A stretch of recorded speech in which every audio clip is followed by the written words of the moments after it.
Yes మీరు అట్లా అనొద్దు సారీ. ఎస్ ఇప్పుడు రాజకీయాలు పార్టీలు అధికారులు కానీ మీరు అట్లా దయచేసి అనొద్దు. ఎస్ ఎస్ శరత్ గారు సార్ చెప్పండి సార్, ఏమనిపించింది సీఎం స్పీచ్ విన్న తర్వాత? సమ్ పార్ట్స్ లో నేను I agree with Prakash sir. అయితే ఒకటేంటంటే Prakash sir is not accountable to me. నన్ను దృష్టిలో పెట్టుకొని చెప్పద్దు.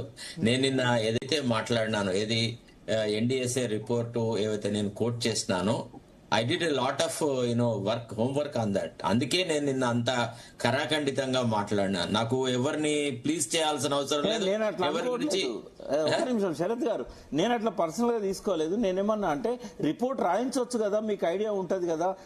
పొలిటికల్ ఇప్పుడు చంద్రబాబు నాయుడుకు మోడీకి ఉన్న సంబంధం వల్ల ఆయన ఏదన్నా రాయించగలుగుతాడనే ఉద్దేశంతో తప్ప మిమ్మల్ని ఎక్కడ నేను నేను అనలేదు బ్రదర్. నేను I got total respect for you, full respect. అట్లాంటిది ఏం లేదు. అయితే విషయం ఏంటంటే, నేను what I expected from the honourable chief minister statement ఏంటంటే, ఇప్పుడు ఇంతమంది ప్రతిపక్ష నాయకులు ఇంత గొడవలు చేస్తున్నారు కదా, ఇంత అల్లరి చేస్తున్నారు కదా, నూనె ఈ అసెంబ్లీలు ముఖ్యమంత్రిని పిలిచి తోడలు కొట్టుడు అదంతా కట్టే. రేపు నేను అఖిలపక్షం మీటింగ్ ఒకటి కన్వీన్ చేస్తాను.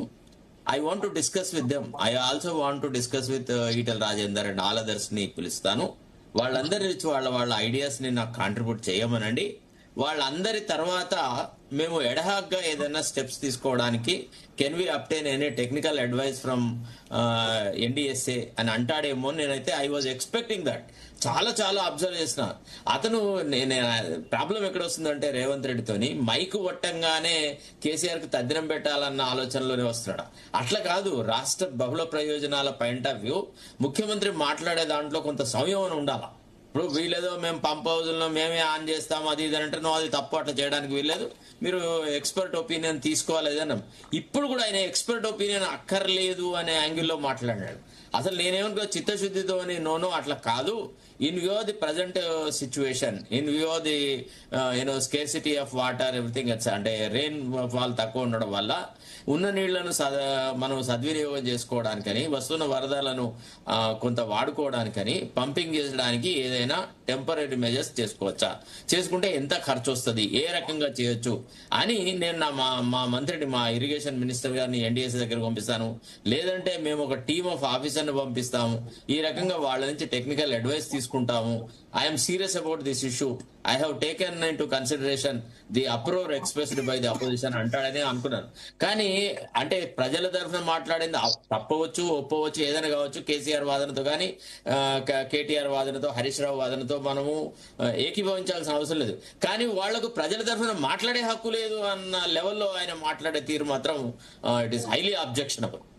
నేనైతే దాన్ని యాక్సెప్ట్ చేయను. ఎందుకంటే ఆయన ఒక మాట అనాలి. ఎస్, ఇప్పుడు ఇంతమంది ఇప్పుడు ప్రతిసారి తొడగట్టి కేసీఆర్ ను రా అనడం తప్పే, కేసీఆర్ కూడా సభను ఇగ్నోర్ చేయడం తప్పే.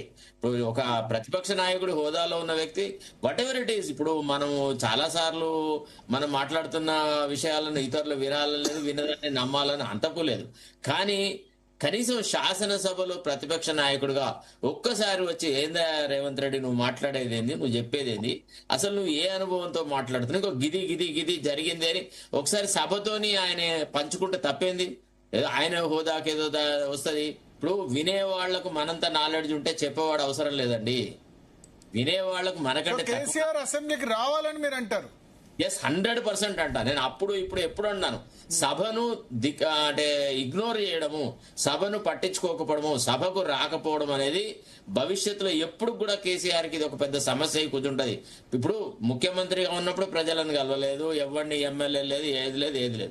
ఇవాళ ప్రతిపక్ష నాయకుడిగా కూడా ఆయన బందీ చేసుకున్న విధానం సరైనది కాదు. ఇది రాజకీయంగా it is not advisable to anybody at all. I want that. Prakash గారు ఇంతకుముందు ఏంటంటే అసెంబ్లీలో సమఉజ్జీ లేరు, ఆయన సమఉజ్జీలు ఉండరు సార్. దయచేసి అసెంబ్లీకి రాకండి అంటున్నారు సార్. నేను అడిగేది మీరు మాట్లాడండి. ప్రకాష్ గారు ఒక్క నిమిషం ఆగండి దయచేసి. అక్కడ సైన్యం లేదు, సభలో సైన్యం ఉండదండి. అక్కడ ఎస్సీ ఎస్టీ నియోజకవర్గాలు ఉంటారు, మహిళలు ఉంటారు, రకరకాల వాళ్ళు ఉంటారు, కొత్త వాళ్ళు ఉంటారు, మధ్యస్థంగా ఉంటారు, రకరకాల వాళ్ళు ఉంటారు. సభ అన్నప్పుడు అందరితో ఉంటది. మీ విజ్ఞత ప్రదర్శించండి సార్. నేను సమఉజ్జీల ప్రొఫెసర్ల మీటింగ్ అది. అక్కడ ఎంతమంది పిహెచ్డి ఒక పని చేద్దాం భరత్ గారు, వాడు చెప్పిన దాంతో నేను ఏకీభవిస్తున్నా. అరే అవమానం జరిగినా పర్వాలేదు.